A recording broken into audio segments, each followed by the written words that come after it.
So hello viewers, and welcome back as we drop in to spend a few more minutes with the pigs. For any new visitors here, we're following the lives of 12 guinea pig boars, in what's become a bit of a soap opera. They are given the freedom to roam and forage as they please, within the confines of a fairly safe secluded garden. Although there are caveats with that. They forage as they please, but are fed 3 times daily as well. At night they are locked safely inside a converted shed, known as the house at Pig Cornu. And I'm sure most of you are sick of hearing me say, I'm Heather the narrator. I was brought here to lighten the tone, and add something different to the videos. Although I have a wry sense of humour, I do find it difficult sometimes, as I'm not really one for cracking jokes. There are also times when my language doesn't meet required standards. So please don't say you haven't been warned. Watching these boys regularly, as I have to of course, living their almost free-range daily lives, got me thinking about, and then doing a little research on wild guinea pigs, and the differences and similarities between them and the domesticated kind.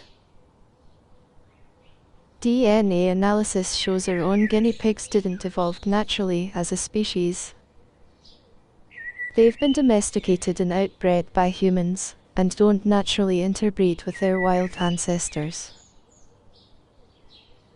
So there are distinct differences between domestic and wild guinea pigs. In the wild, they will live in small family groups comprising one male, with 1 to 2 females, plus their offspring. Quite often the number of these core groups will be fairly close together with adjoining territories. They don't burrow, but use tunnels and pathways. The males are keen to scent mark guinea pigs in their groups, and can be aggressive to other males. But they do feed in larger groups as this gives them more safety.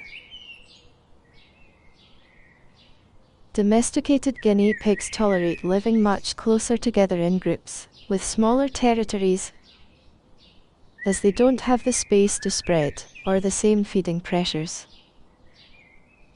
They tend to form little subgroups within a larger group, that like to hang out and sleep together, but then all feed together when it's mealtime. This is quite evident within our small herd here, with the same pairings remaining fairly constant. And then the whole group coming out to feed, as soon as a humanoid appears.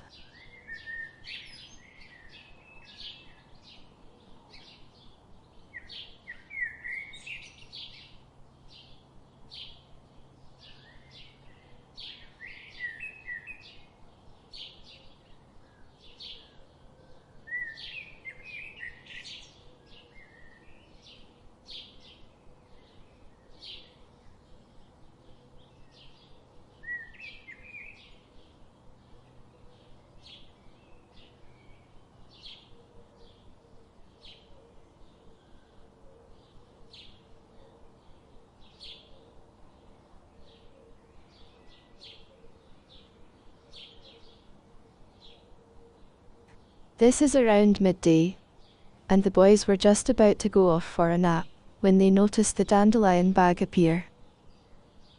So most of them rushed outside to get stuck in, and Piggies just arrived after visiting his boyfriend Amos, to see what he might be missing. It's that FOMO again. FOMO, fear of missing out on something, even if you don't know what it is. Which I think is a bit ridiculous, to be honest. Piggies been the naughty boy this morning, by the way, as he broke into the playground again whilst Amos and Pike were having their morning exercise. So he's proved to be very clever and resourceful recently, and it's a job to keep him in check. His hormones are giving him a hard time at the moment. That's a polite way of saying he just wants to hump Amos all the time.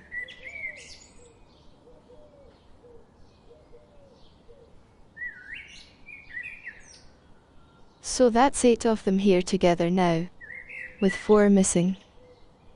Albert and Dexter are hanging out together up near the greenhouse, and Amos and Pike are still enjoying the sun up in the pig pen.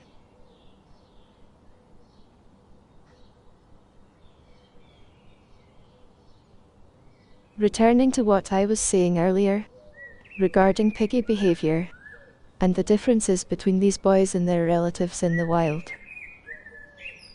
Wild guinea pigs are generally a bit smaller than their domestic cousins, and the breeding season starts in April and runs through to about September. So that helps to explain why Pigglybee's quite infatuated with Amos's perfume at the moment.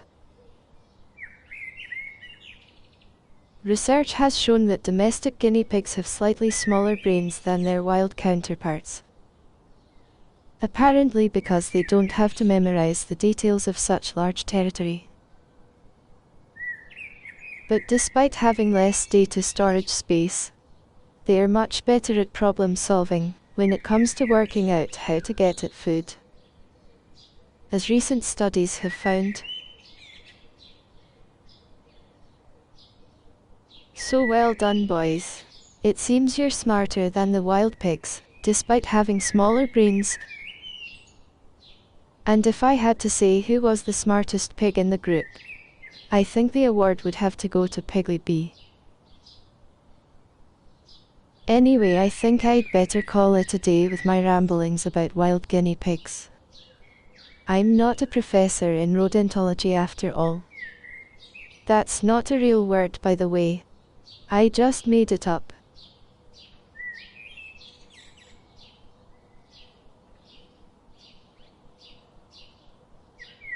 You might find it hard to see the boys properly with this view, so you might have to zoom in a bit if you want to see exactly what's going on.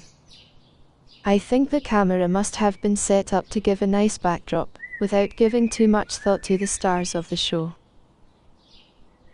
But there you go, no one gets to produce quality videos without having to learn the ropes and master all the necessary skills first.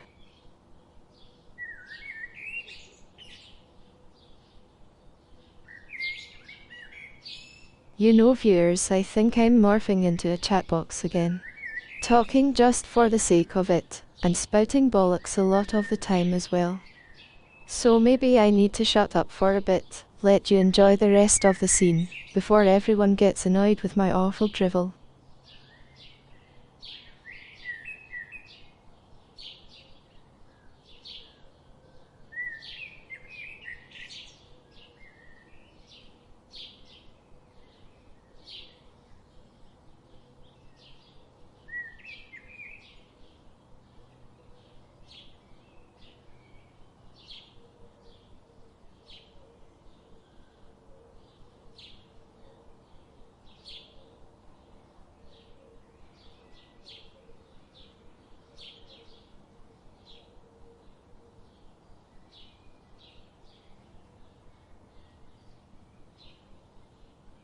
I think it's time to wind it up, so I'll say thank you for watching again, viewers.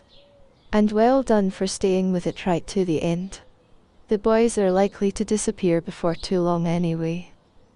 If you've enjoyed what you've seen, it'd be great to hear from you in the comments. Thank you very much. Cheerio for now then, see you again soon.